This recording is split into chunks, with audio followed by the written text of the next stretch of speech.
បងប្អូនអ្នកលេង Facebook ទាំងអស់សូមជួយ share ជួយចែកម្លែកវីដេអូនេះផងបងប្អូនបាទប្រសិនបើអាណិតគាត់ចង់ជួយគាត់សម្រាប់ខ្ញុំចង់ជួយគាត់អាណិតគាត់ប៉ុន្តែខ្ញុំអត់មានលទ្ធភាពចឹងមានតែ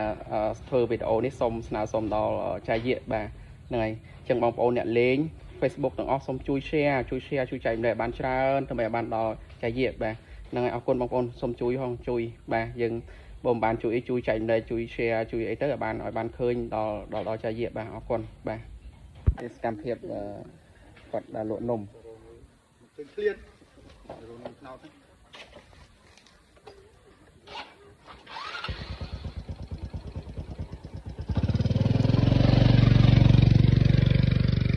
លក់ដល់ណាបងដល់ណាផងហើយដល់ពូនដល់ពុំ7ដួងប្រាចាំស្នាកទ្រូអូខេហ្នឹងហើយទៅហើយតោបាទតោគាត់អសងការ៉េយើងចាស់ចឹងឥឡូវមកឥឡូវនេះសុំជំនួយសុំចាយៈយើងសុំតោគាត់មួយតោចង់បានតោអីអសងតោអីអីក៏ដែរអីក៏បានហ្នឹងហើយហើយងើបធ្វើតាំងម៉ោងម៉ាន់ទៅម៉ោង1យប់មិញម៉ោង1ឥឡូវម៉ោង11កន្លះបានឆ្អិនចាប់ដើមដើរលក់ឲ្យលក់រាល់ថ្ងៃហ្នឹងហើយទៅអីលើចាស់ហើយហ្នឹងហើយកូនទៅចំណាក់ទៀតបាទចាយៈហ្នឹងហើយចាំមើលចាំខ្ញុំថតផ្ទះថតអីទៀតឲ្យគាត់ឃើញហើយនេះគឺសកម្មភាពគាត់ដើរលក់បាទដើរលក់តាមភូមិតាមអីបាទហ្នឹងហើយគាត់មានបន្ទប់កូន3នាក់ហើយចៅម្នាក់ទៀតបាទបាទចឹងឲ្យបងប្អូនយើងជួយ share ឲ្យបានដល់ចាយៈសុំតោគាត់ថ្មីមួយដើម្បីសម្រួលដល់ការធ្វើដំណើរបាទសុំតោថ្មីហើយសុំអាចសុំថវិកាមួយចំនួនបាទដើម្បី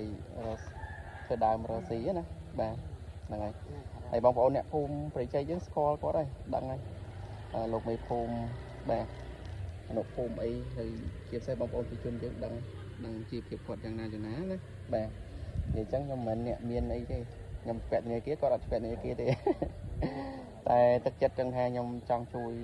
បាទមិនដឹងថាជួយគាត់ឲ្យរបៀបណាព្រោះអត់មានលទ្ធភាពចឹងមានតែសុំជំនួយពីចាយៈបាទចឹងបងប្អូនដែលលេង Facebook សូមជួយផងជួយ share ជួយអីឲ្យឃើញដល់ចាយៈគាត់ជួយបាទទៅគាត់ត្រាក់ថ្ងៃខ្លះធាក់ឆេះខ្លះតាមធាក់ឆេះ